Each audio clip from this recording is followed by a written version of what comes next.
Hello दोस्तों, एक बार फिर से आपका स्वागत है आपके अपने YouTube चैनल पे।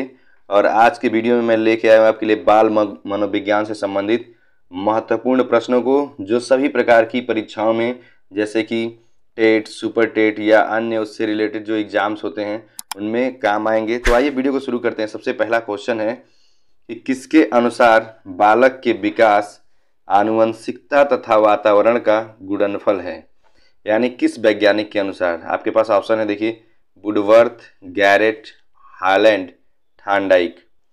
देखिए, आनुवंशिकता से व्यवहार के रचना तंत्र का निर्माण होता है, जैसे कि जो जेनेटिक चीजें हम बात करते हैं, ठीक है, तथा वातावरण रचना तंत्र के व्यवहार की एक निश्चित दिशा विकसित करती है या विकसित करता है। बीज से वृक्ष बनने की संभावना निहित रहती है, लेकिन वातावरण के आधार पर उसके विकास का स्तर निर्धारित होता है। दोनों में ही किसी एक के अभाव में वृक्ष का समुचित ढंग से विकास होना संभव नहीं है।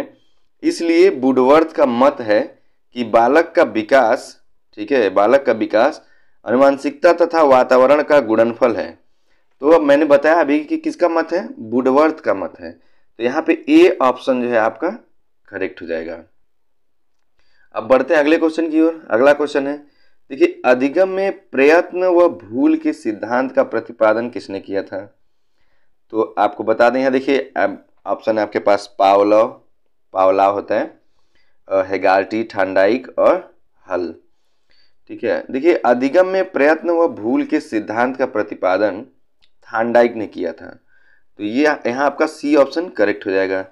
ठीक है, इस सिद्धांत के अनुसार प्रयास एवं त्रुटि के द्वारा सीखने वाला एक निश्चित उद्दीपक के लिए एक निश्चित अनुक्रिया में परिपक्व हो जाता है।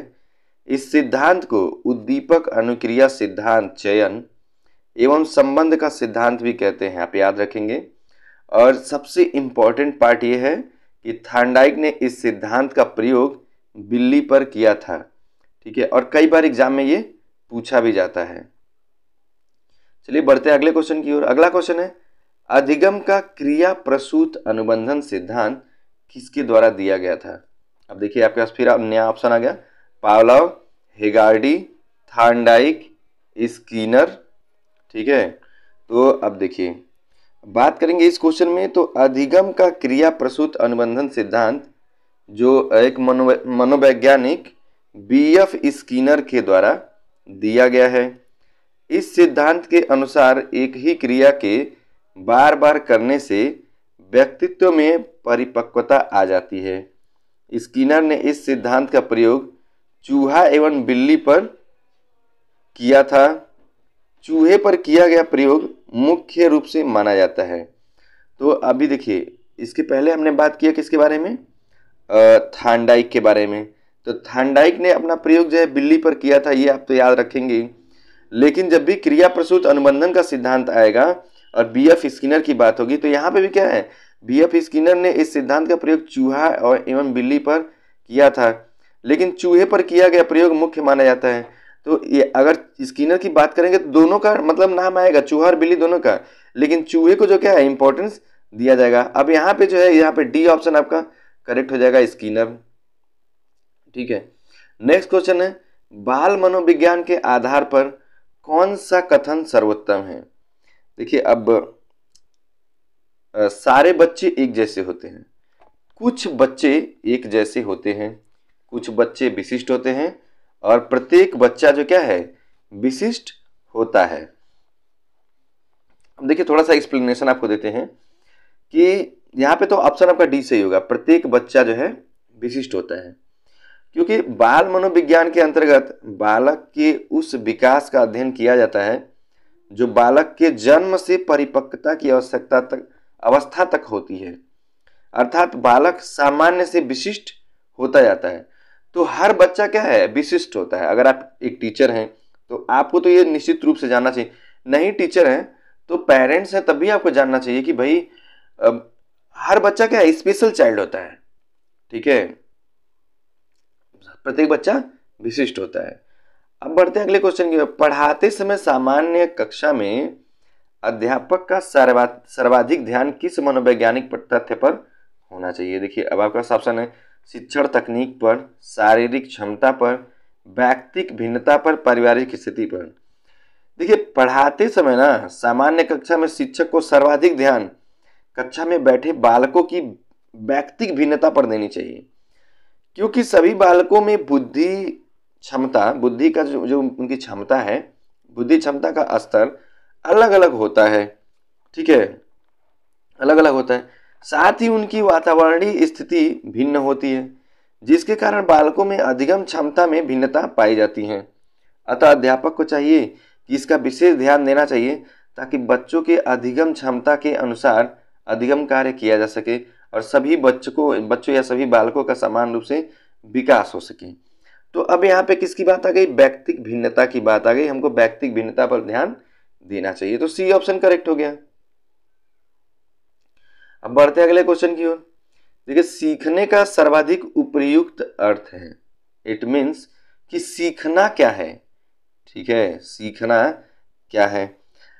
कौशल ज्ञानार्जन, व्यवहार में परिमार्जन, व्यक्तिक समायोजन।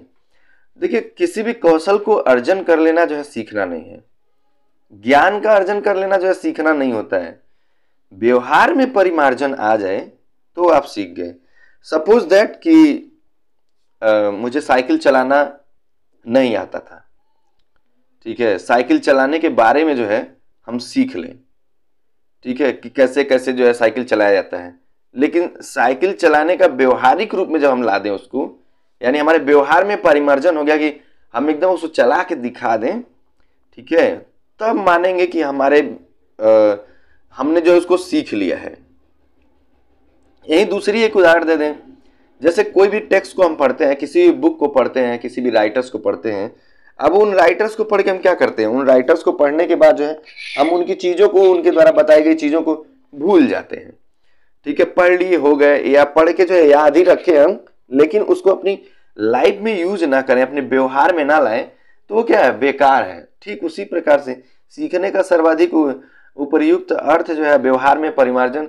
जिस चीज को आप सीख गए उसको अपने व्यवहार में लाइए। अच्छी चीजों को सीख रहे हैं, अच्छी चीजों को व्यवहार में लाइए, व्यवहार में परिमार्जन हो जाए। तो यहाँ पे जो आपका सी ऑप्शन करेक्ट हो जाएगा। अच्छा, बात करेंगे अगले क्वेश्चन की। सीखे हुए ज्ञान, कौशल या विषय का अन्य परिस्थितियों में उपयोग करने को क्या कहते हैं? अब यही देख लीजिए, कोई भी ज्ञान आप सीख लेते हैं, ठीक है, कोई भी ज्ञान आप सीख लेते हैं तो उसका अन्य परिस्थितियों में उपयोग करेंगे तो उसको क्या कहेंगे? अब यहाँ है प्रेरणा, सीखने का स्थानांतरण, भगनाशा और चिंता। यही देखिए पिछला हमने क्या सीखा? सीखने, जैसे हमारे पास पिछला क्वेश्चन था, जो पिछला क्वेश्चन था उस वाले में क्या था कि सीखने का सर्वाधिक उपयुक्त अर्थ क्या है। यहाँ पे सीखने का उपयुक्त अर्थ क्या है? देखिए अधिगम जो सीखने का मुख्य उद्देश्य बालक के व्यवहार में परिवर्तन लाना है ताकि परिस्थितियों के अनुरूप खुद को समायोजित कर सके या समायोजित करने का कौशल जो है विकसित हो सके।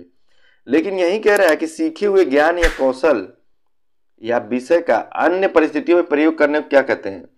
अब ये देखिए यहाँ मैंने ऑप्शन भी आपको दिया था, सीखे हुए ज्ञान, कौशल या किसी विषय का अन्य परिस्थितियों में उपयोग करने को जो है ज्ञान का स्थानांतरण कहते हैं या सीखने का स्थानांतरण कहते हैं। तो यहाँ पे जो बी ऑप्शन आपका करेक्ट हो जाएगा। ठीक है। अच्छा, सीखने का जो या ज्ञान का स्थानांतरण जो है 3 प्रकार का होता है। एक होता है धनात्मक स्थानांतरण, एक होता है ऋणात्मक स्थानांतरण और एक होता है शून्य स्थानांतरण। ये 3 होता है, आप याद रखेंगे। ठीक है, किसी भी चीज़ को सीख लें, एक पॉजिटिव वे में लें, एक निगेटिव वे में लें और एक जो है जीरो रहने दें।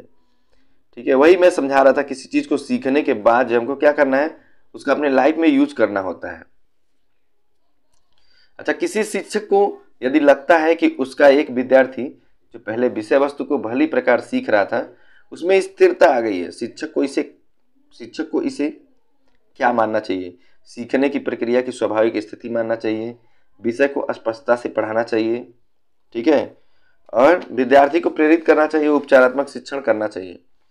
देखिए, कभी आप टीचिंग कर रहे हैं ना, अगर आप टीचिंग कर रहे हैं, एक तो सीखने की प्रक्रिया जो सतत चलती रहती है और इस प्रक्रिया में कभी मंदता तो कभी तीव्रता आती रहती है। तो वही बता रहा था, आप टीचिंग कर रहे हैं तो आपको पता चलता होगा कि कोई बच्चा जो है थोड़ा इस समय तेज सीख रहा है, तो कभी थोड़ा कम सीख रहा है, स्लो सीख रहा है, मतलब लर्निंग प्रोसेस तो चलती रहती है, लेकिन इसमें क्या है, कभी जो है फास्ट सीखने लगता है बच्चा तेज, कभी स्लो सीखने लगता है, तो वही मंदता और तीव्रता जो है आती रहती है। इसी प्रकार विद्यार्थियों के जीवन की जो प्रक्रिया में स्थिरता भी आती है, जो अधिगम की स्वाभाविक प्रक्रिया है, अतः शिक्षक को इसे स्वाभाविक प्रक्रिया ही मानना चाहिए। ठीक है ना। तो यहाँ पे कौन सा ऑप्शन हुआ, ए ऑप्शन आपका करेक्ट हो गया। अच्छा, बात करेंगे नेक्स्ट क्वेश्चन, निम्न में से कौन अधिगमकर्ता को अधिक स्वतंत्रता देता है। अब देखिए आपके पास ऑप्शन है संरचनावाद, क्रियाशीलतावाद, व्यवहारवाद, सृजनशीलतावाद। देखिए अगर अधिगमकर्ता को अधिक स्वतंत्रता की बात करते हैं, ये चार जो है हमारे वाद हैं, विचारधाराएं हैं, वाद मतलब विचारधाराएं। तो जो सृजनशीलतावाद है, सृजनशीलता अधिगम को नए विचारों या रचनाओं को पैदा करने या उन्हें खोजने का भरपूर यानी स्वतंत्र रूप से अवसर प्रदान करता है। तो यहाँ पे डी ऑप्शन आपका करेक्ट हो जाएगा। ओके, नाउ विशेष रूप से जरूरतमंद बच्चों की शिक्षा का प्रबंध होना चाहिए। देखिए कुछ बच्चे ऐसे होते हैं, जैसे मैं बात किया था अभी, जैसे बच्चों में क्या है, व्यक्तिगत भिन्नता पर ध्यान देनी चाहिए हमको जब भी टीचिंग करते हैं। तो कुछ बच्चे जो क्या है विशेष रूप से जरूरतमंद होते हैं, अब उनकी शिक्षा का प्रबंध कहाँ होना चाहिए, कह रहे दूसरे सामान्य बच्चों के साथ, विशेष विद्यालयों में विशेष बच्चों के लिए विकसित विधियों द्वारा, विशेष विद्यालयों में विशेष शिक्षकों द्वारा। देखिए ऐसा कुछ नहीं है। ठीक है, जो विशेष रूप से जरूरतमंद बच्चे होते हैं उनको सामान्य बच्चों के साथ ही शिक्षा देने का प्रबंध करना चाहिए, ताकि इससे सामान्य बच्चे भी प्रभावित होते रहे। ठीक है, सामान्य बच्चे भी सीखेंगे। और एक आपने सुना भी होगा कि जैसे एटमॉस्फेयर में रहते हैं हम वैसे ही सीखते हैं। तो बच्चा अच्छे बच्चे के साथ रहेगा ना तो वो भी अच्छा सीखेगा। तो इसलिए इंपॉर्टेंट है क्या, दूसरे सामान्य बच्चों के साथ उसको शिक्षा देने की। ठीक है, ए ऑप्शन आपका करेक्ट हो जाएगा। नेक्स्ट क्वेश्चन है, प्रतिभाशाली होने का संकेत निम्नलिखित में से कौन सा नहीं है। देखिए आपके पास ऑप्शन है विचारों में सृजनात्मकता, दूसरों के साथ लड़ना, अभिव्यक्ति में अनूठापन और कौतूहल। देखिए क्वेश्चन क्या है, प्रतिभाशाली होने का निम्नलिखित में से प्रतिभाशाली होने का संकेत निम्नलिखित में से कौन सा नहीं है, कौन सा नहीं है ये हमको बताना है। देखिए विचारों में सृजनात्मकता हो तो जाहिर सी बात है आप प्रतिभाशाली होंगे, अभिव्यक्ति में अनूठापन हो तभी आप प्रतिभाशाली होंगे, आपके अंदर कौतूहल नजर आता है तभी आप प्रतिभाशाली हो सकते हैं। लेकिन दूसरों के साथ लड़ना जो है प्रतिभाशाली होने का कोई लक्षण नहीं है, कोई संकेत नहीं है। तो बी ऑप्शन आपका करेक्ट हो जाएगा। अब देखिए नेक्स्ट क्वेश्चन है, विशिष्ट बालकों की शिक्षा हेतु शिक्षक को ध्यान देना चाहिए अपने पहनावे पर। क्या आपके पहनावे से जो है विशिष्ट बालकों की शिक्षा जो है पूरी हो जाएगी? अनुशासन पर, ये भी सही नहीं है। व्यक्तिगत आवश्यकताओं और समस्याओं पर, देखिए ये जो है करेक्ट है। ठीक है, यानी विशिष्ट बालकों की शिक्षा की जब भी बात करेंगे हम तो व्यक्तिगत आवश्यकताओं और समस्याओं की बात सामने आएगी। सी ऑप्शन आपका करेक्ट हो जाएगा, क्योंकि विशिष्ट बालकों की शिक्षा है तो शिक्षक को बालक की व्यक्तिगत आवश्यकताओं पर ध्यान देना चाहिए, ताकि उनका अधिगम कार्य सुगमता पूर्वक चल सके। जैसे किसी बच्चे को समझ में नहीं आ रहा है तो उसे उसके स्तर पे उतर के समझाना है आपको। इस प्रकार के शिक्षा में शिक्षक साथ छात्र जो संबंध है ना सौहार्दपूर्ण होना अनिवार्य है। ठीक है, तभी शिक्षक बालक की आवश्यकताओं तथा समस्याओं को जान सकेगा। जैसे कोई बच्चा नहीं समझ पा रहा है तो उससे आप सौहार्दपूर्ण बात करेंगे तभी ना आप समझ पाएंगे कि उसकी प्रॉब्लम्स क्या है। तो यहाँ पे सी ऑप्शन। नेक्स्ट क्वेश्चन है, विकास कभी न समाप्त होने वाली प्रक्रिया है, यह विचार किससे संबंधित है? ऑप्शन है एकीकरण का सिद्धांत, अंतःक्रिया का सिद्धांत, अंतः संबंध का सिद्धांत, निरंतरता का सिद्धांत। देखिए विकास कभी न समाप्त होने वाली प्रक्रिया है, यह विचार निरंतरता के सिद्धांत से संबंधित है। ठीक है, तो यहाँ पे जो है डी ऑप्शन आपका करेक्ट हो जाएगा। नेक्स्ट क्वेश्चन है, बाल मनोविज्ञान का क्षेत्र है क्या? ऑप्शन में है केवल शैशवावस्था की विशेषताओं का अध्ययन, बी ऑप्शन है केवल गर्भावस्था की विशेषताओं का अध्ययन, सी ऑप्शन है केवल बाल्यावस्था की विशेषताओं का अध्ययन, और डी ऑप्शन है गर्भावस्था से किशोरावस्था की विशेषताओं का अध्ययन। तो देखिए जो बाल मनोविज्ञान का क्षेत्र है, ठीक है, तो बाल मनोविज्ञान का क्षेत्र कोई ऐसा नहीं है कि एक छोटा सा कोई हम कुछ भी कह देंगे कि हाँ इससे रिलेटेड है। बाल मनोविज्ञान के अंतर्गत गर्भावस्था से लेकर के किशोरावस्था तक की विशेषताओं का अध्ययन किया जाता है। तो डी ऑप्शन यहाँ पे करेक्ट हो जाएगा।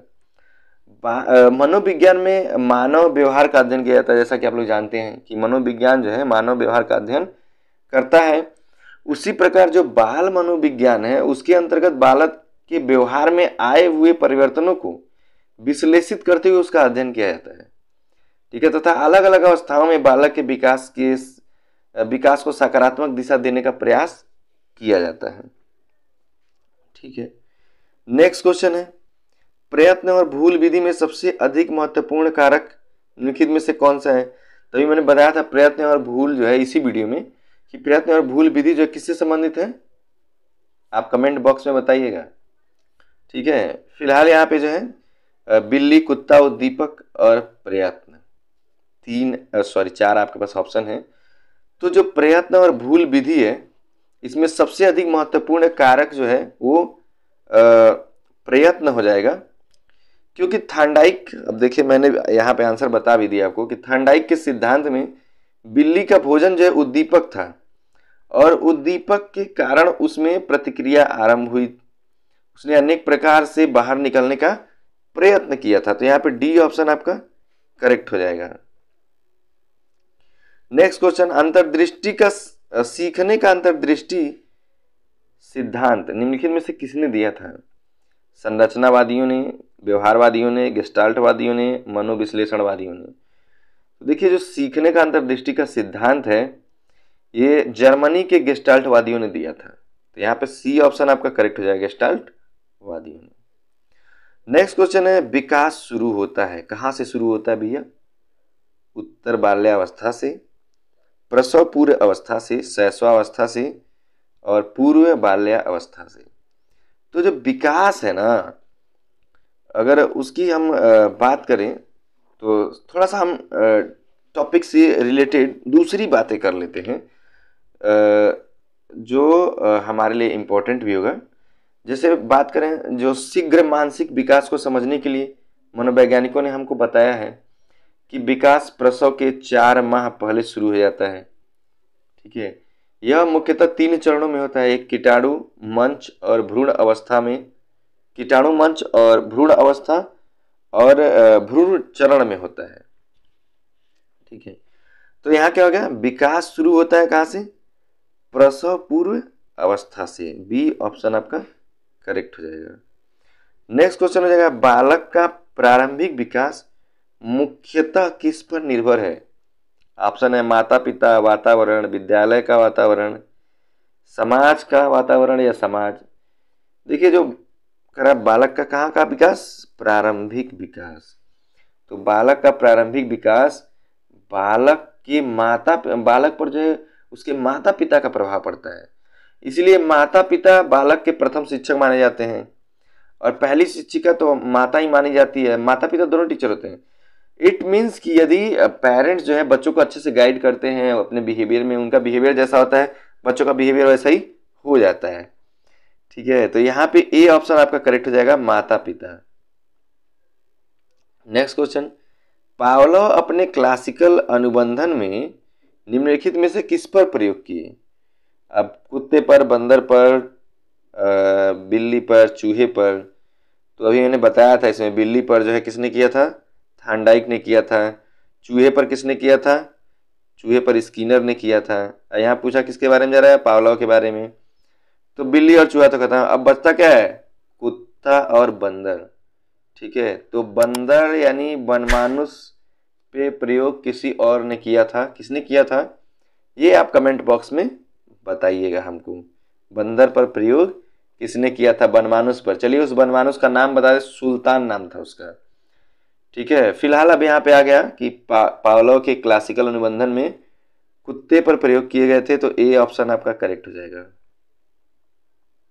नेक्स्ट क्वेश्चन, अधिगम की प्रयत्न और भूल विधि में सबसे अधिक महत्वपूर्ण कारक निम्नलिखित में से कौन सा है? ऑप्शन ए लक्ष्य, बी प्रेरणा, सी क्रिया, डी अभ्यास। तो देखिए, अधिगम की प्रयत्न और भूल विधि में सबसे अधिक महत्वपूर्ण कारक क्या है? प्रेरणा है। तो बी ऑप्शन आपका करेक्ट हो जाएगा। नेक्स्ट क्वेश्चन है, बच्चों का मूल्यांकन होना चाहिए। आपके पास ऑप्शन है बोर्ड द्वारा, सतत एवं व्यापक मूल्यांकन द्वारा, गृह परीक्षा द्वारा, लिखित एवं मौखिक परीक्षा द्वारा। देखिए ये 4 ऑप्शन थे। यहाँ पे जो करेक्ट ऑप्शन हो जाएगा आपका बी हो जाएगा, सतत एवं व्यापक मूल्यांकन द्वारा, जो एनसीईआरटी की न्यू गाइडलाइन है उसके अकॉर्डिंग। देखिए छात्रों का मूल्यांकन सतत एवं व्यापक होना चाहिए, क्योंकि इससे छात्रों की शैक्षिक उपलब्धि का पता चलता है तथा साथ ही छात्रों की कमजोरियों का ही पता चल जाता है, जिसका निदान तत्काल हम कर सकते हैं। अब नेक्स्ट क्वेश्चन है, खेल शिक्षण विधि के प्रतिपादक कौन है? आपके पास ऑप्शन सुकरात, फ्रॉबेल, किलपैट्रिक, अरस्तू। देखिए मनोवैज्ञानिक थे, फ्रॉबेल नाम था उनका, ठीक है। जैसा कि यहाँ पे ऑप्शन बी में दिया गया है कि फ्रॉबेल के द्वारा जो है खेल शिक्षण विधि का प्रतिपादन किया गया है, यानी बच्चों को क्या करना है? खेल खेल में शिक्षा देना है, खिला खिला के शिक्षा देना है। तो वही फ्रॉबेल का है। मूल्यांकन से अभिप्राय है छात्रों की आवश्यकता का पता लगाना, छात्रों की बुद्धि का पता लगाना, छात्रों के अधिगम की सफलता और असफलता का अध्ययन करना और स्वास्थ्य परीक्षण करना। देखिए मूल्यांकन से छात्रों के अधिगम के स्तर का पता लगाया जाता है और यह एक क्रमिक प्रक्रिया होती है, स्टेप बाय स्टेप पता लगाया जाता है। मूल्यांकन के आधार पर ही हम बच्चों के मानसिक स्तर का पता लगाकर उनके अनुरूप शिक्षा प्रदान कर सकते हैं। तो यहाँ पे कौन सा ऑप्शन हो गया? सी ऑप्शन करेक्ट हो जाएगा। अब नेक्स्ट क्वेश्चन है, भारत के शैक्षिक इतिहास में किसने प्राथमिक शिक्षा का मौलिक अधिकार संबंधित बिल या धारा सभा या इंपीरियल काउंसिल में प्रस्तुत किया था? आपके पास ऑप्शन है, देखिए कपिल सिब्बल, जवाहरलाल नेहरू, गोपाल कृष्ण गोखले, अब्दुल कलाम आजाद। तो आपको क्या लगता है भाई, कौन सा सही होगा? बिल्कुल गोपाल कृष्ण गोखले ने जो है किया था। बड़ौदा नरेश सायाजीराव गायकवाड़ से प्रभावित होकर गोपाल कृष्ण गोखले ने केंद्रीय सभा के समक्ष मार्च 1910 में प्राथमिक शिक्षा के मौलिक अधिकार संबंधित बिल को जो है प्रस्तुत किया था, ठीक है। और वहीं से जो है ये मौलिक अधिकार मूल अधिकारों में सम्मिलित कर दिया गया। और आज हमारे वहाँ 6 से 14 वर्ष तक के बच्चों को निःशुल्क मौलिक शिक्षा प्रदान की जाती है, ठीक है। चलिए बढ़ते हैं अगले क्वेश्चन की ओर। वर्तमान समय में शिक्षा का सबसे उपयुक्त उपागम कौन सा है? आपके पास ऑप्शन है व्यवहारवादी उपागम, सृजनवादी उपागम, संरचनात्मक उपागम और मानवतावादी उपागम। तो देखिए जो वर्तमान समय में बात करेंगे तो सृजनवादी कह सकते हैं, सृजनात्मक शिक्षा या सृजनवादी उपागम जो है करेक्ट हो जाएगा, यानी बी ऑप्शन यहाँ पे करेक्ट हो जाएगा। क्यों?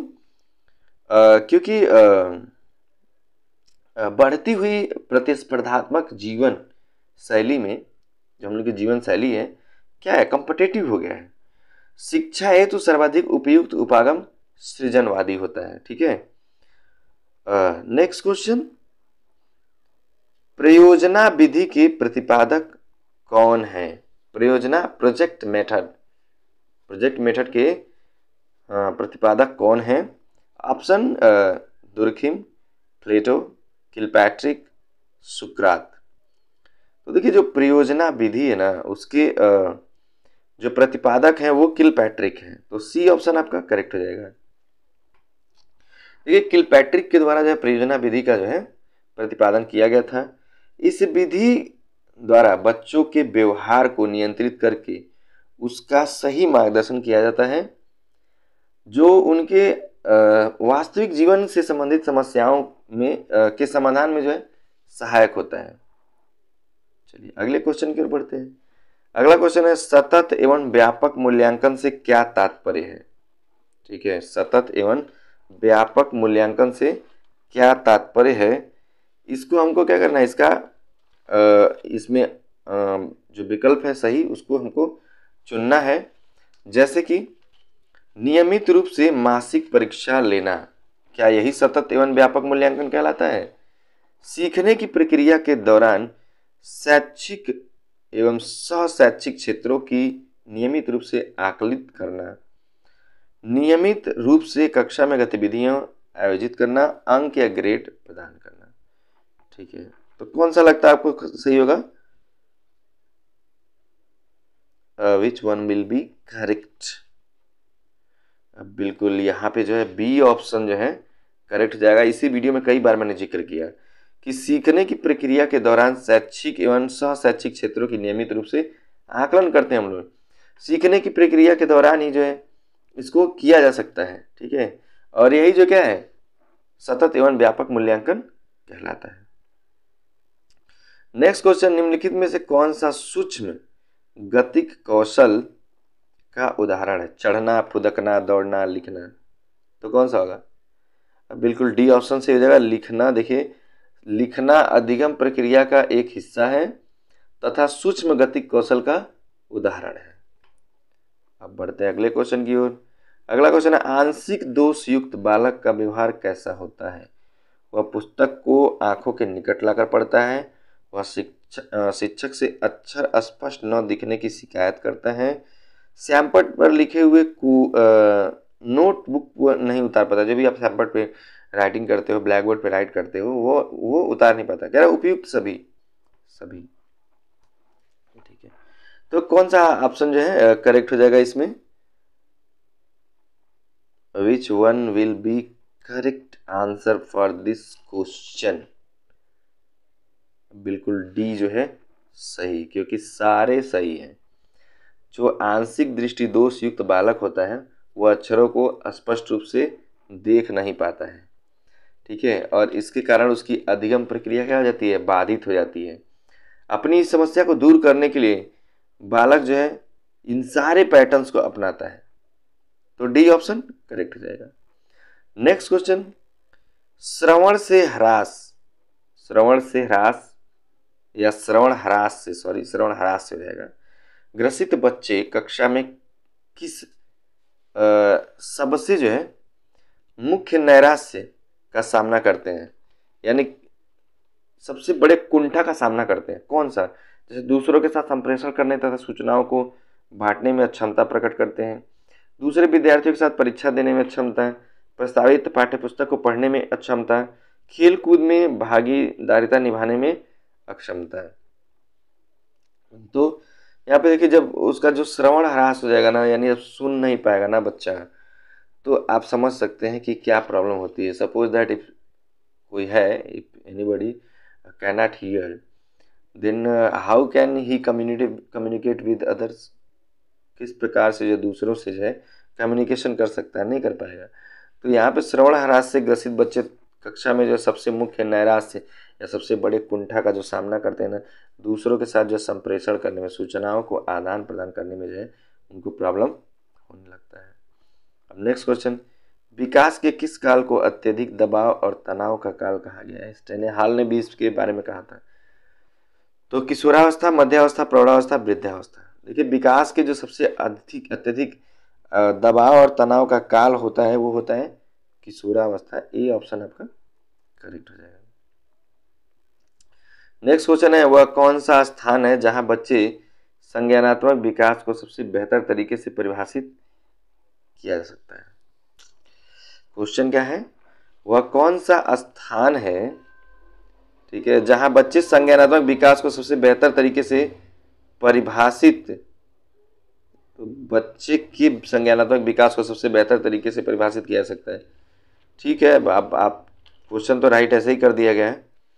फिलहाल इसमें विद्यालय एवं कक्षा पर्यावरण, सभागार, घर, खेल का मैदान। तो यहाँ ए ऑप्शन करेक्ट हो जाएगा, बिकॉज विद्यालय एवं कक्षा पर्यावरण के द्वारा ही बच्चे के संज्ञानात्मक अर्थात ज्ञान से संबंधित विकास को बेहतर तरीके से परिभाषित किया जा सकता है, क्योंकि विद्यालय एवं कक्षा पर्यावरण ही एक ऐसा स्थान है जहां उस शिक्षार्थी की ज्ञान संबंधी आवश्यकताओं और उसकी समस्याओं का निदान किया जा सकता है।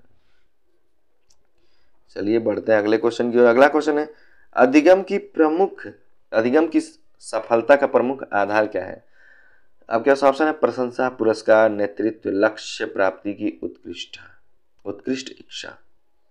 ठीक है, तो अधिगम की सफलता का जो प्रमुख आधार है वह होगा आपका लक्ष्य प्राप्ति की उत्कृष्ट इच्छा। डी ऑप्शन आपका करेक्ट हो जाएगा।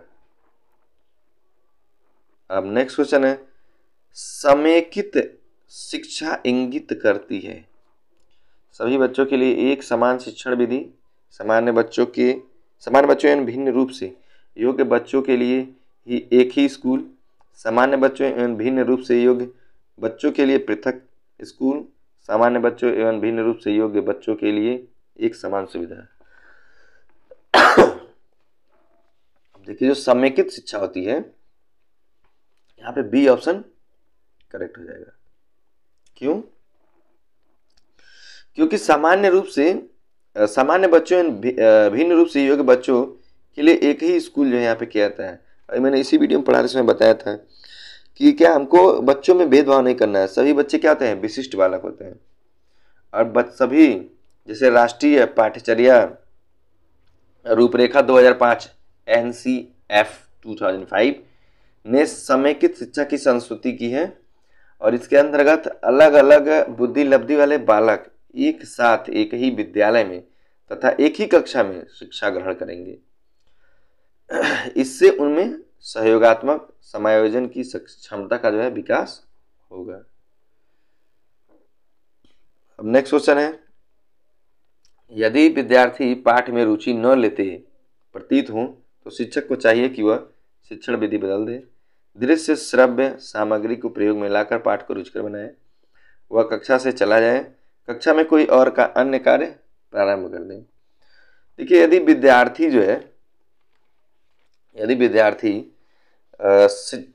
विद्यार्थी हम एक्सप्लेन कर रहे हैं, कुछ पढ़ा रहे हैं क्लास में और उसमें इंटरेस्ट नहीं ले रहा है, तो शिक्षक को पढ़ाते समय अपने कौशलों का सही उपयोग नहीं कर पा रहा है, इसीलिए प्रॉब्लम हो रही है। अतः ऐसी स्थिति में शिक्षक को क्या करना चाहिए? अपने शिक्षण विधि में बदलाव कर देना चाहिए। ठीक है, तो यहाँ पे ए ऑप्शन करेक्ट हो जाएगा। अब नेक्स्ट क्वेश्चन है, कोहलर ने अपना प्रसिद्ध प्रयोग निम्नलिखित में से किस पर किया था? भाई मैंने कहा था कि आप जो हमें कमेंट में बताइएगा, इसी वीडियो में पूछा था क्वेश्चन। तो कोहलर ने अपने सिद्धांत का प्रतिपादन के लिए एक, यहाँ पे देखिए, बंदर, चिंपैंजी, बिल्ली और चूहे, तो चिंपैंजी को चुना था। ठीक है। नेक्स्ट क्वेश्चन है, बच्चों के बौद्धिक विकास की 4 विशिष्ट अवस्थाओं की पहचान की गई है। किसके द्वारा की गई है? एरिक्सन द्वारा, स्किनर द्वारा, पियाजे द्वारा, कोहलबर्ग द्वारा। अब देखिए, बच्चों के बौद्धिक विकास की 4 विशिष्ट अवस्थाओं की पहचान जो है पियाजे द्वारा की गई है और ये संवेदी गामक काल है 0 से 2 वर्ष, पूर्व संक्रिया काल है 2 से 7 वर्ष, मूर्त संक्रिया काल है 7 से 12 वर्ष और औपचारिक संक्रिया काल है 12 से 18 वर्ष। ठीक है, तो यहाँ पे जो है ये आपका कौन सा ऑप्शन सही हुआ? सी ऑप्शन सही हुआ, क्योंकि पियाजे के द्वारा पहचाना गया है। नेक्स्ट क्वेश्चन है, निम्नलिखित में से कौन सा विकास का सिद्धांत नहीं है? आपका ऑप्शन है विकास लंबवत न होकर वर्तुलाकार होता है, विकास क्रमबद्ध होता है, विकास निरंतर होता है, विकास मशीनी प्रक्रिया है। ठीक है, कह रहा है सिद्धांत नहीं है, ये हमको बताना है। तो विकास मशीनी प्रक्रिया नहीं होती भैया, तो डी ऑप्शन यहाँ पे करेक्ट हो गया। विकास निरंतर चलने वाली एक प्रक्रिया है जिसमें बालक के जीवन के सभी कारक भाग लेते हैं जो उससे संबंधित होते हैं। नेक्स्ट क्वेश्चन, निम्नलिखित में से कौन सा मत अंतर्दृष्टि द्वारा सीखने की व्याख्या करता है? आपके पास ऑप्शन है मनोविश्लेषणात्मक वाद, व्यवहारवाद, संबंधवाद, गेस्टाल्टवाद। देखिए जो ऑप्शन आपको बता दें, डी ऑप्शन जो है सही है। अभी इसी वीडियो में मैंने बात किया था गेस्टाल्टवादियों के द्वारा अंतर्दृष्टि के सिद्धांत की जो है वो खोज की गई थी, या अन्वेषण कह लीजिए। सीखने की अंतर्दृष्टि सिद्धांत की जो प्रतिपादकता है, मैंने बताया था कि जर्मनी के गेस्टाल्टवादियों द्वारा की गई थी, इसलिए इस सिद्धांत को गेस्टाल्ट सिद्धांत भी कहते हैं, ठीक है। और इसके अनुसार व्यक्ति अपनी संपूर्ण परिस्थिति को अपनी मानसिक शक्ति से अच्छी तरह सीख लेता है। इस सिद्धांत का प्रयोग सुल्तान नामक वनमानुष पर किया गया था, ठीक है। अभी इसी वीडियो में मैंने बताया था कि सुल्तान नामक वनमानुष पर किया गया था। सूझ का सिद्धांत भी इसको कहते हैं, अंतर्दृष्टि का सिद्धांत या सूझ का सिद्धांत। अच्छा, बच्चे के संज्ञानात्मक विकास हेतु उत्तम स्थान है खेल का मैदान, सभागार, घर, विद्यालय एवं कक्षा का वातावरण। तो बच्चे का संपूर्ण विकास कहाँ होगा भाई, उत्तम स्थान कहाँ है? यहाँ पे डी ऑप्शन से होगा, विद्यालय एवं कक्षा का वातावरण। विद्यालय एवं कक्षा का वातावरण जो है बालक के संज्ञानात्मक विकास हेतु उत्तम स्थान होता है, जहाँ वह संवेदी सूचनाओं को ग्रहण कर उसका रूपांतरण विस्तार करता है। नेक्स्ट क्वेश्चन है, व्यावसायिक नैतिकता को कितने भागों में बांटा गया है? तो आपके पास ऑप्शन है प्रामाणिक नैतिकता, वर्णनात्मक नैतिकता, और सी ऑप्शन है ए और बी दोनों, और यहाँ पे सी छूट गया है, सी होना चाहिए था, सी ऑप्शन, ए और बी दोनों, और यहाँ पे डी इनमें से कोई नहीं। तो देखिए जो व्यावसायिक नैतिकता है उसको दो भागों में बांटा गया है, कौन सा? प्रामाणिक नैतिकता और वर्णनात्मक नैतिकता। तो यहाँ पे जो सी ऑप्शन होगा आपका करेक्ट हो जाएगा। Okay, now next question.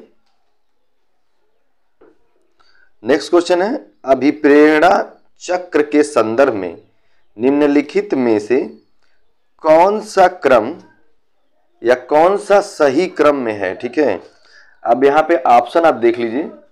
Option में जो है आपका दिया हुआ है उत्तेजना, प्रबल प्रेरणा, आवश्यकता, उपलब्धि, लक्ष्य उन्मुखी व्यवहार, उत्तेजना में कमी। यहाँ थोड़ा सा मिसप्रिंट मुझे लग रहा हो गया है, ये 15 नहीं रहेगा, ठीक है, उत्तेजना में कमी रहेगा, ये नहीं रहेगा 15।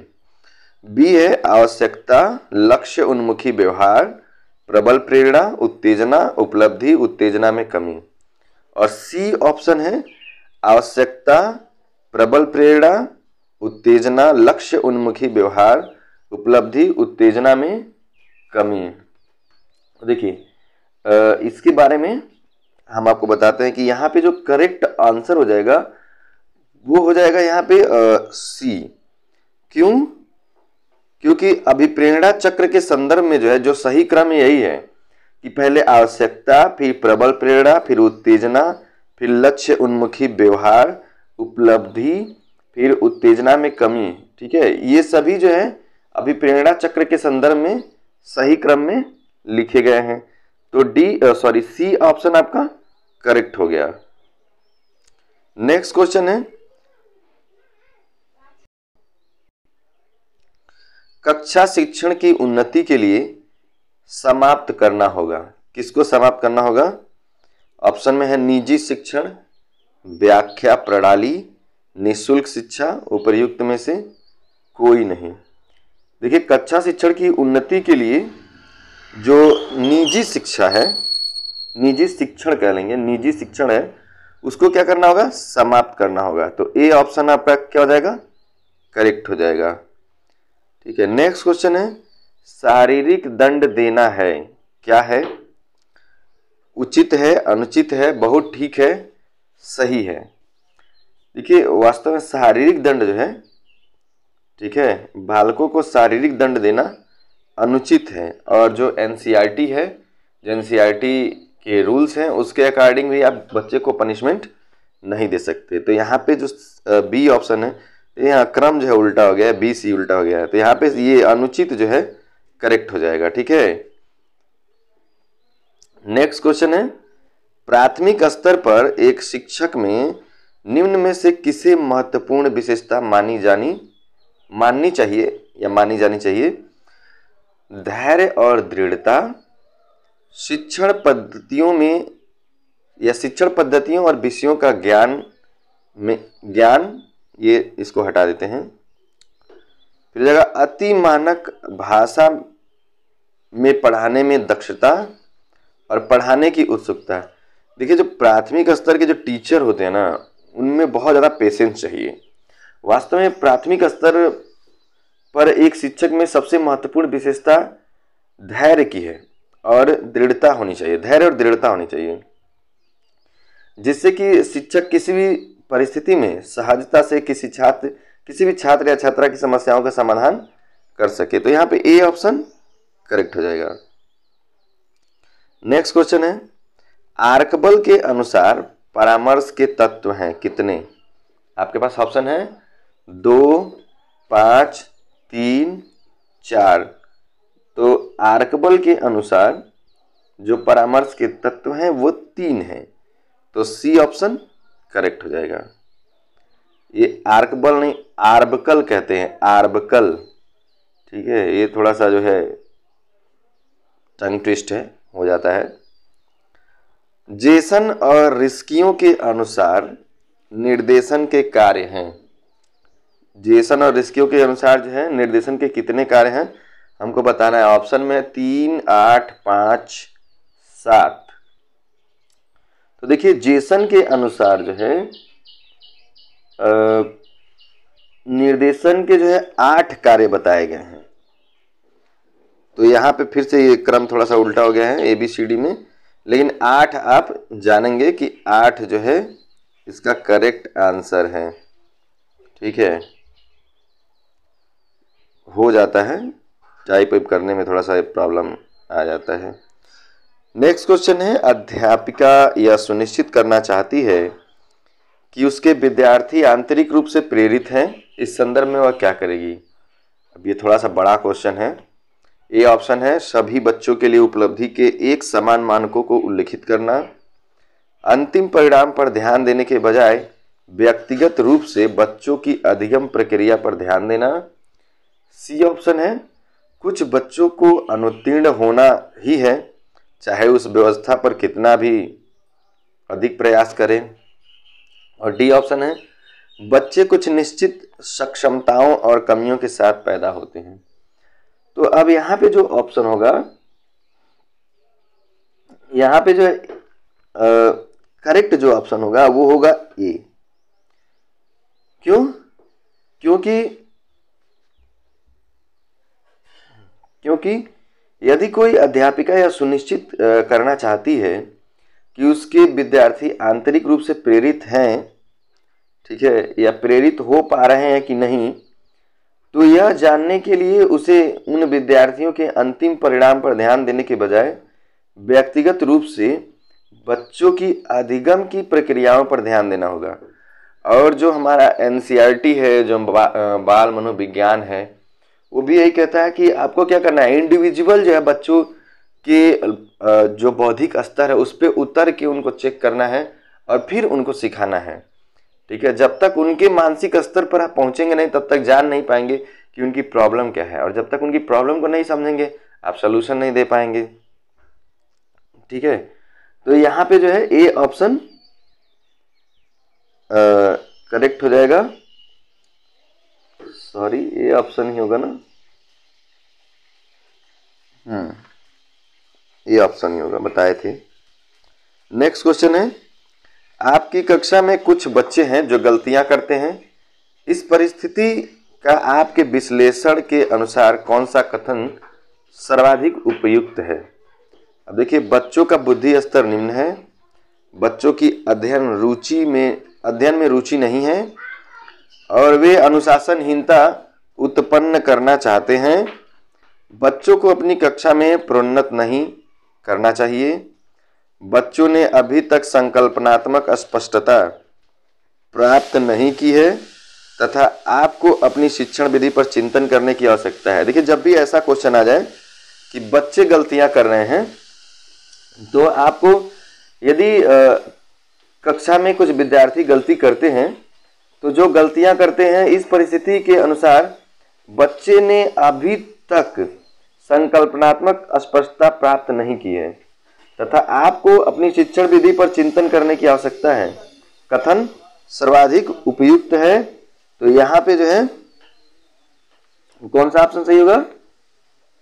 बिल्कुल यहाँ भी थोड़ा सा जो है मिस्टेक है, मैं उसे करेक्ट करता हूँ। तो यहाँ पे जो है आपका डी ऑप्शन सही होगा, क्योंकि यहाँ पे क्वेश्चन में वही है कि बच्चों ने अभी तक संकल्पना होता है ना, वही संकल्पनात्मक हो जाएगा, स्पष्टता प्राप्त नहीं की है तथा आपको अपनी शिक्षा विधि पर चिंतन करने की आवश्यकता है। नेक्स्ट क्वेश्चन है, सीखने की प्रक्रिया में शिक्षक की भूमिका होनी चाहिए। ठीक है, देखिए यहाँ पे कह रहा है जो शिक्षक है वो किस रूप में यूज होना चाहिए क्लास में। ऑप्शन है सुगमकर्ता की, अनुदेशनकर्ता की, प्रशिक्षक की, नियंत्रणकर्ता की। एक्चुअली में जो सीखने की प्रक्रिया है ना, उसमें जो टीचर का रोल होता है, जो शिक्षक की भूमिका होती है, वो बस सुगमकर्ता की, जैसे बच्चे करके सीखेंगे अपनी चीजों को, और यहाँ पे उसका क्या काम रहेगा? सुगमकर्ता, मतलब चीजों को आराम कर देगा, आसान कर देगा, सुगम कर देगा। इट मीन्स सीखने की प्रक्रिया में शिक्षक को सुगमकर्ता की भूमिका में होना चाहिए तथा शिक्षक द्वारा छात्र को एक आधार दे देना चाहिए जिस पर छात्र अपना अधिगम कार्य कर सके तथा समस्या का समाधान शिक्षक की सहायता से कर सके। यदि कहीं समस्या उत्पन्न हो रही है तो टीचर की हेल्प ले लें, ठीक है, तभी बच्चे सीखते हैं। इट मीन्स कि जब तक आपके अंदर प्रेरणा नहीं होगा सीखने के लिए, आप बिल्कुल सीख नहीं पाएंगे। तो अगर आप एक छात्र हैं तो आपके अंदर प्रेरणा होनी चाहिए, आप करके सीखिए और टीचर आपको क्या करेंगे? हेल्प करेंगे। नेक्स्ट क्वेश्चन हो गया, निम्नलिखित में से एक प्राथमिक स्तर के शिक्षक के लिए सबसे महत्वपूर्ण गुण कौन सा है? कहाँ के लिए? प्राथमिक स्तर। अब यहाँ पे जो है शिक्षण विधियों में सक्षमता और विषय का ज्ञान, देखिए ये तो किसी भी टीचर में होना चाहिए कि अगर वो टीचिंग करने जा रहा है तो उसको अपने शिक्षण विधियों और सक्षमता और विषय का ज्ञान तो होना ही चाहिए। उच्च मानक भाषा में पढ़ाने की क्षमता, ये भी इंपॉर्टेंट है, लेकिन प्राइमरी के लिए क्या इंपॉर्टेंट है?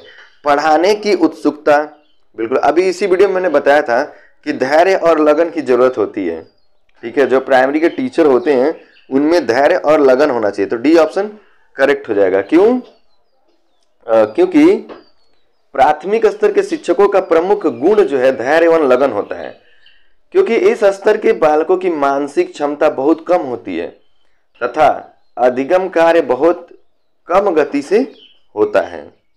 तो पेशेंस चाहिए, धीरे धीरे बच्चे जो है सीख जाएंगे। नेक्स्ट क्वेश्चन है, मूल्यांकन किया जाना चाहिए। इसके लिए ऑप्शन है, कौन सा ऑप्शन सही होगा? क्यों मूल्यांकन किया जाना चाहिए? मूल्यांकन से बच्चे पढ़ेंगे, पता लगता है कि बच्चों की उपलब्धि का, बच्चों ने कितनी उपलब्धि अर्जित की है, बच्चों के सीखने के स्तर पर ज्ञान होता है और शिक्षकों की उपलब्धि का पता चलता है। तो ये मूल्यांकन होना चाहिए, शिक्षकों की उपलब्धि के लिए तो नहीं होना चाहिए। ठीक है, जब हम मूल्यांकन करते हैं तो हमको पता चलता है बच्चा कितना सीख गया है। ठीक है, तो बच्चों के सीखने के स्तर पर ज्ञान होता है। सी ऑप्शन जो आपका करेक्ट होगा, क्योंकि मूल्यांकन वह प्रक्रिया होती है जिसके द्वारा बालक के सीखने के स्तर का पता लगाया जाता है तथा साथ ही अधिगम प्रक्रिया में उत्पन्न होने वाली समस्याओं का पता लगाया जाता है ताकि उसका उचित समाधान किया जा सके। क्वेश्चन है, शैक्षिक भ्रमण अधिगम के लिए आवश्यक है या आवश्यक साधन है? क्यों? क्योंकि यह रटने की आदत का विकास करता है, ये ऑप्शन है। बी ऑप्शन है, पाठ्यचर्या समय पर पूर्ण होती है। यह कल्पना शक्ति का विकास करता है।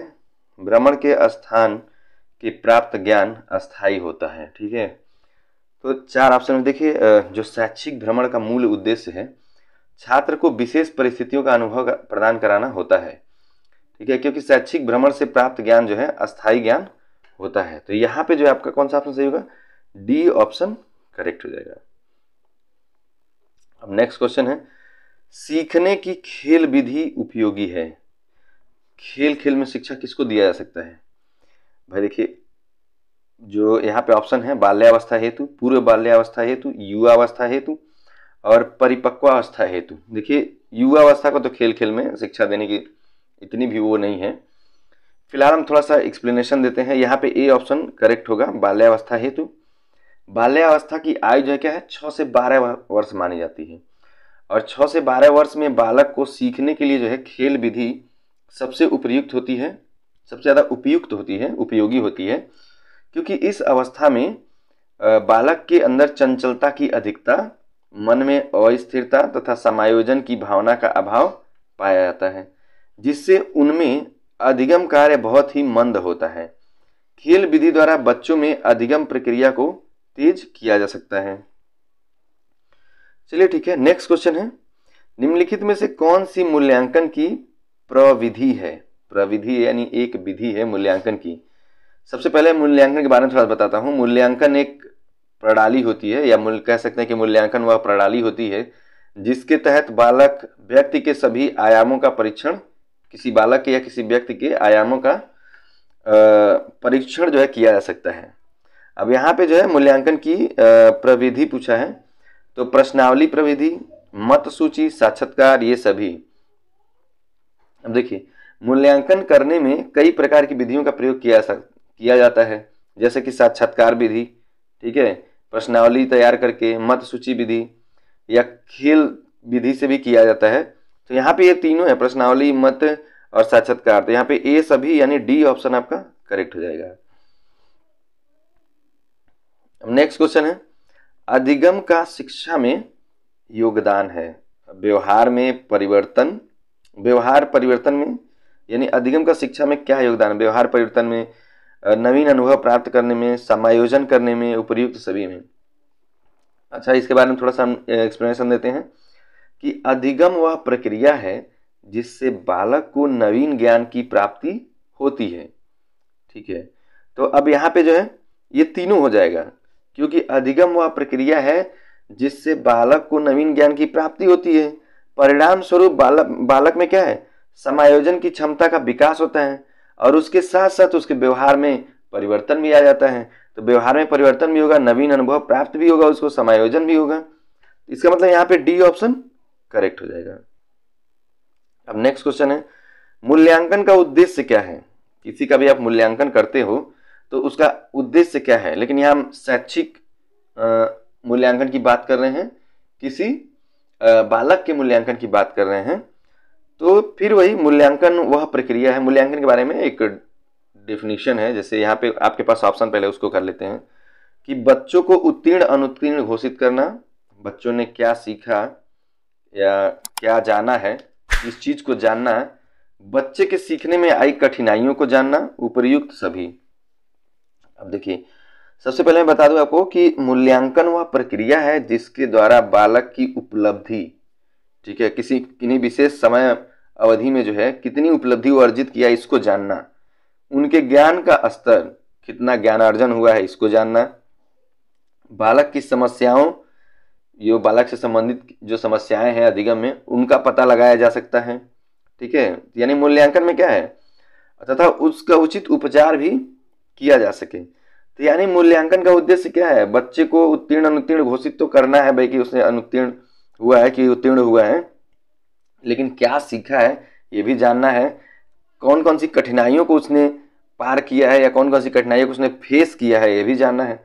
यहाँ पे भी डी ऑप्शन आपका करेक्ट होगा। अब आता है नेक्स्ट क्वेश्चन, शिक्षण के आधार पर इसके कितने चर हैं? ठीक है, शिक्षण के आधार पर कितने चर हैं? भाई शिक्षण में देखिए 3 लोगों का होना इंपॉर्टेंट है, ठीक है। इसीलिए शिक्षण को जो है शिक्षा को जो त्रिध्रुवी प्रक्रिया कहा जाता है, त्रिध्रुवी, जिसमें जो है क्या, शिक्षक होता है, छात्र होता है और पाठ्यक्रम होता है।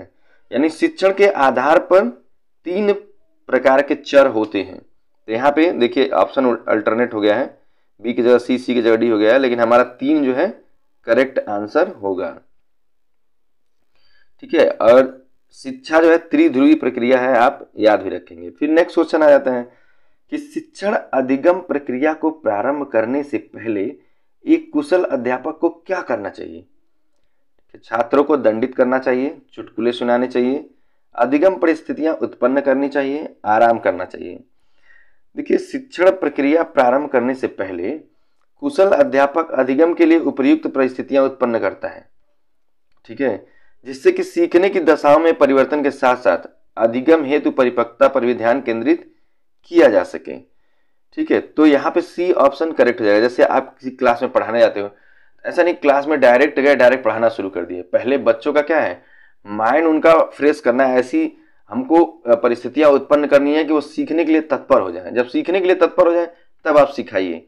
डायरेक्ट जाकर सिखाना शुरू कर देंगे तो मन ही नहीं लगेगा। तो पहले उनको क्या, उनको कंसंट्रेट करना है, उनका माइंड जो कंसंट्रेट करना है, उनको जो है एकाग्र करने के साथ साथ उनको सीखने के लिए तत्पर भी करना है कि इस चीज को जानो, this is useful for you. ठीक है, फिर नेक्स्ट क्वेश्चन हो जाएगा, पियाजे मुख्य रूप से किसके अध्ययन के लिए जाने जाते हैं। अब देखिए, पियाजे जो है, इनका पूरा नाम जो है जीन पियाजे, इनको कहा जाता है जीन पियाजे। जीन पियाजे किसके अध्ययन के लिए जाने जाते हैं। यहाँ पे ऑप्शन है भाषा विकास, यौन विकास, ठीक है, संज्ञानात्मक विकास, सामाजिक विकास। 4 ऑप्शन है, तो कौन सा ऑप्शन सही होगा। बिल्कुल, जो जीन पियाजे हैं, जो पियाजे हैं वो जो है संज्ञानात्मक विकास के लिए जाने थे। सी ऑप्शन करेक्ट होगा। तो ये संज्ञानात्मक विकास के अध्ययन के क्षेत्र में जीन पियाजे का सिद्धांत एक अभूतपूर्व सिद्धांत माना जाता है।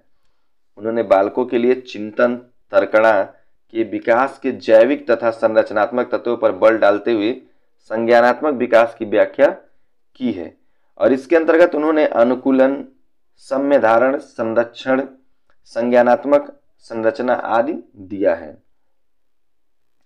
अब नेक्स्ट क्वेश्चन हो जाता है, थार्नडाइक का सिद्धांत निम्नलिखित में से कौन सी श्रेणी में आता है। देखिए, जो थार्नडाइक का सिद्धांत है उसके लिए पहले ऑप्शन देख लेते हैं। व्यवहारात्मक सिद्धांत, संज्ञानात्मक सिद्धांत, मनोविश्लेषणात्मक सिद्धांत, उपयुक्त में से कोई नहीं। तो जो थार्नडाइक एक जाने माने व्यवहारवादी मनोवैज्ञानिक थे। तो यहाँ पे सीधी सी बात है, जब व्यवहारवादी थे तो व्यवहारात्मक सिद्धांत की बात करेंगे, तो ए ऑप्शन करेक्ट हो जाएगा। ठीक है, अब चूंकि वो व्यवहारवादी थे इसलिए उन्होंने सीखने की व्याख्या व्यवहारवादी सिद्धांतों के अनुकूल की है। थार्नडाइक ने प्रयास एवं त्रुटि नामक सीखने का सिद्धांत दिया है, जिसका प्रयोग बिल्ली के ऊपर किया गया था। ठीक है, त्रुटि और प्रयत्न और भूल। ठीक है, नेक्स्ट क्वेश्चन है, आंख के रंग को कौन सा कारक प्रभावित करता है। आपके पास ऑप्शन है वातावरण, हार्मोन, आनुवंशिकता, समाज। यह किसी टेट के या सी टेट के एग्जाम में पूछा गया था। तो आंख का रंग जो है किसको, आनुवंशिकता को प्रभावित करता है। सी ऑप्शन यहाँ पे करेक्ट हो जाएगा।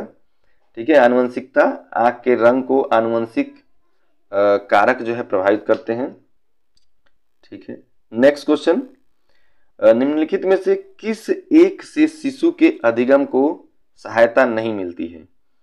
ठीक है, फिर से वही अधिगम एक प्रक्रिया है जैसा कि मैंने बताया, जिसमें व्यवहार में परिवर्तन लाया जा सकता है, और अधिगम को तीव्र करने में अनुकरण, अभिप्रेरणा, पुरस्कार सहायक की भूमिका निभाते हैं, जबकि स्कूल का बस्ता शिशु के अधिगम में सहायक नहीं होता है। तो यहाँ पे देखिए, अनुकरण, अभिप्रेरणा, स्कूल का बस्ता, पुरस्कार। तो यहाँ पे सी ऑप्शन करेक्ट होगा, क्योंकि इससे जो सहायता नहीं मिलती है। ठीक है,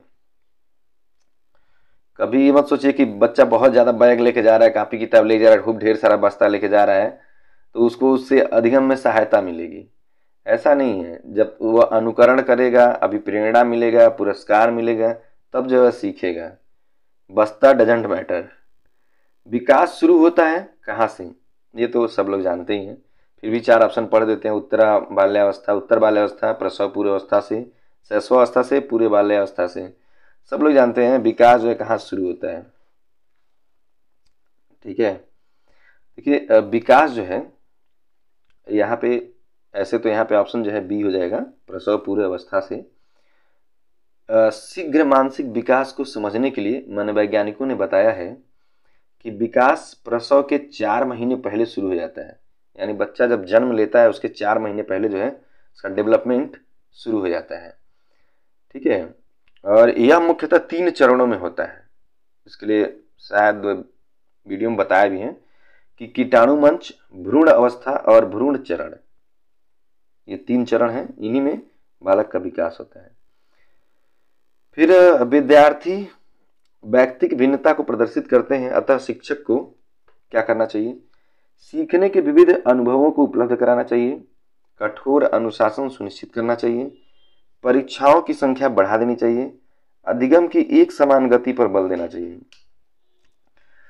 मैंने इस वीडियो में बार बार यह बात किया है कि जितने भी शिक्षार्थी होते हैं, स्टूडेंट्स जो होते हैं, क्या है, सब इंडिविजुअल जो है डिफरेंस होते हैं, और everyone is a special child, every child is a special child. तो यदि शिक्षार्थी व्यक्तिक भिन्नता को प्रदर्शित करते हैं तो शिक्षक को जितना भी सिखाने के तरीकों के बारे में ज्ञात हो, उसे सभी प्रकार के अनुभवों को उपलब्ध कराना चाहिए। अतः सीखने के विविध अनुभवों को उपलब्ध कराना चाहिए, ये ऑप्शन करेक्ट हो जाएगा।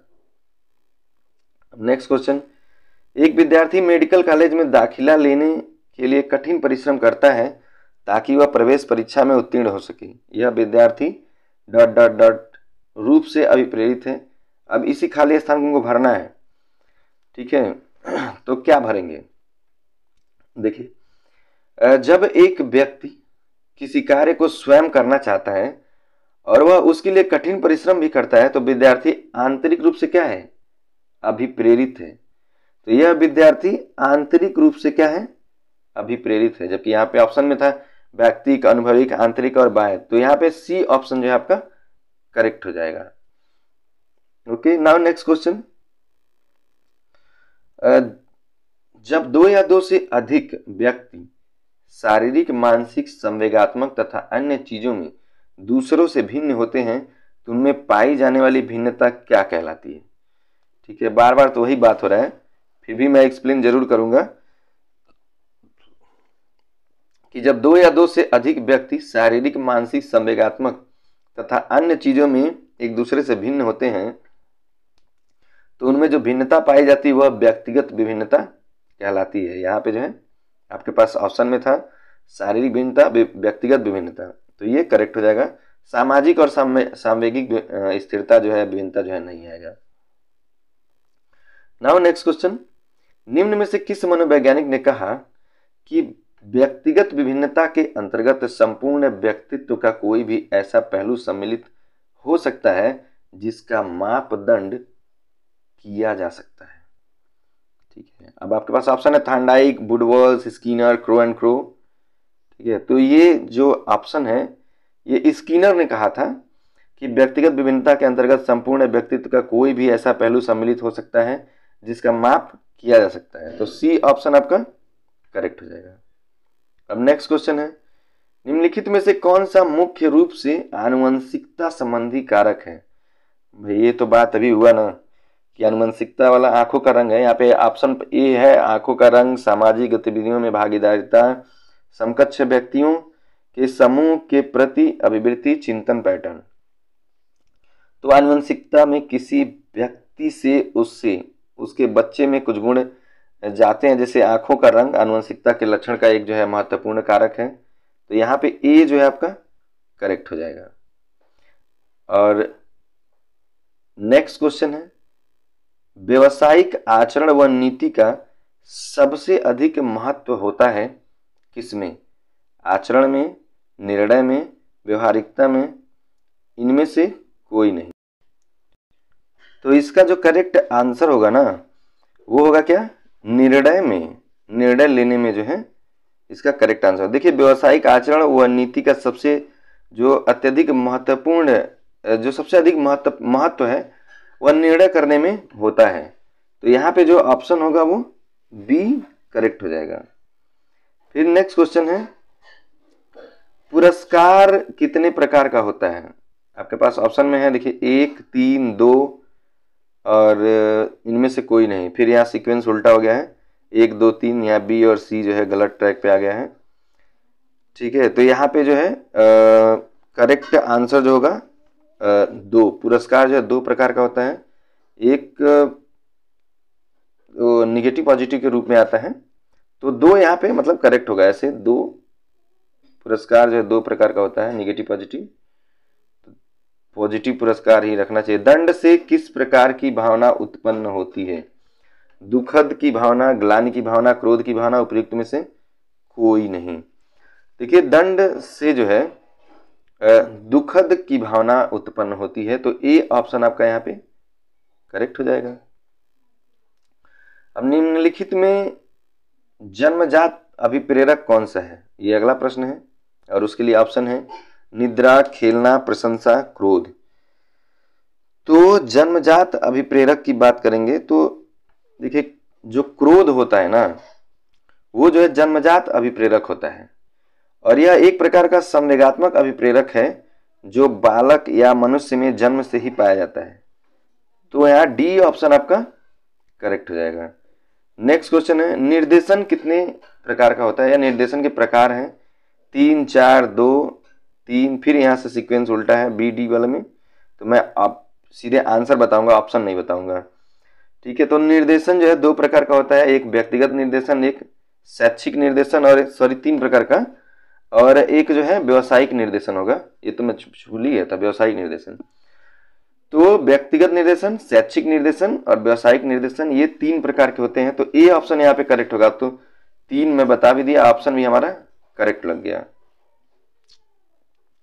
नाउ नेक्स्ट क्वेश्चन, परामर्श का उद्देश्य है क्या?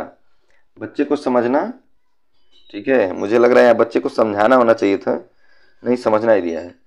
बच्चे की कमियों के का कारण पता लगाना और बच्चे के समायोजन में सहायता प्रदान करना और उपर्युक्त सभी, ठीक है। तो देखिए परामर्श, अब क्वेश्चन ही थोड़ा सा टिपिकल लग रहा है, लेकिन यहाँ पे डी ऑप्शन जो है करेक्ट होगा, उपर्युक्त सभी मुझे लग रहा है इसमें आएगा परामर्श में, ठीक है। परामर्श जैसे किसी को एडवाइस हम करते हैं, तो किसी को समझेंगे तभी आप एडवाइस कर पाएंगे, किसी कमियों के कारण को पता लगाएंगे तभी आप एडवाइस कर पाएंगे, उसकी समायोजन में हेल्प करेंगे तभी आप एडवाइस कर पाएंगे। तो करेक्ट है, दिक्कत नहीं इसमें। एक शिक्षिका अपने शिक्षण में दृश्य श्रव्य सामग्रियों और शारीरिक गतिविधियों का प्रयोग करती है क्योंकि वे शिक्षक का आराम देते हैं, वे शिक्षक को आराम देते हैं, ठीक है, ऐसे हो जाएगा। वे प्रभावी आकलन को सुगम बनाते हैं, वे शिक्षार्थियों को वैविध्य उपलब्ध कराते हैं, इनमें अधिकतम इंद्रियों का उपयोग सीखने को संवर्धित करता है। देखिए कभी बात करेंगे, एक शिक्षिका अपने शिक्षण में दृश्य श्रव्य सामग्रियों और शारीरिक गतिविधियों का प्रयोग करती है, तो इसके लिए देखिए एक होता है TLM, नाम सुना होगा आपने, टीचिंग लर्निंग मटेरियल, ठीक है। और जो श्रव्य दृश्य सामग्री होता है, दृश्य विजुअल, श्रव्य ऑडियो, तो जब वीडियो और ऑडियो दोनों हम देखते हैं ना, तो हमारा जो क्या है इंद्रियों का उपयोग ज्यादा होने लगता है। तो इसलिए इन गतिविधियों का प्रयोग करने से क्या होगा, इनमें अधिकतम इंद्रियों का उपयोग करने से सीखने को संवर्धित करता है। डी ऑप्शन जो यहाँ पे करेक्ट होगा, ठीक है। ऑडियो वीडियो जो हमको, नेक्स्ट क्वेश्चन है प्रारंभ में कितने मौलिक अधिकार दिए गए थे? तो आपके पास ऑप्शन है 6, 7, 4, 5। देखिए जो मौलिक अधिकार हैं प्रारंभ में, यानी मैंने मूल संविधान में जो है 7 मूल अधिकार दिए गए थे, ठीक है। तो यहाँ पे जो है बी ऑप्शन करेक्ट होगा, 7 मूल अधिकार दिए गए थे प्रारंभ में। अभी कितने हैं? अभी 6 हैं।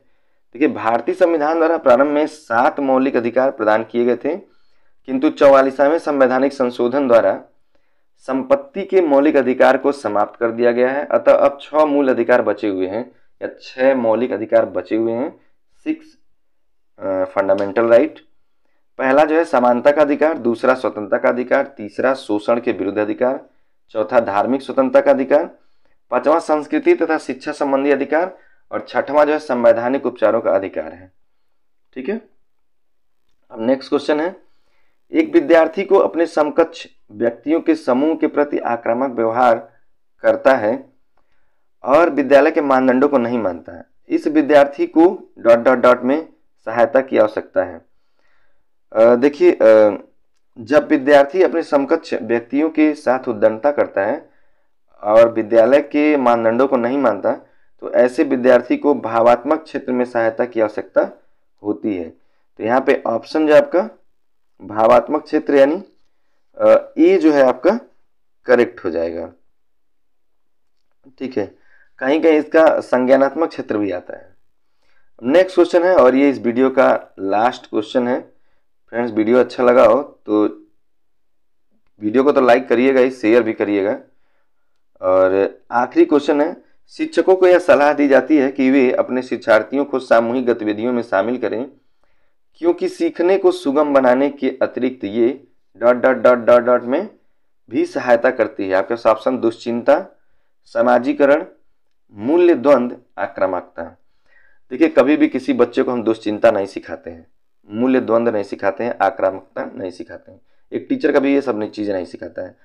तो विभिन्न कक्षा के विद्यार्थियों को एक साथ गतिविधियों में शामिल करना, उनके साथ उनके सीखने को सुगम बनाना, ये जो है किस में हेल्प करता है?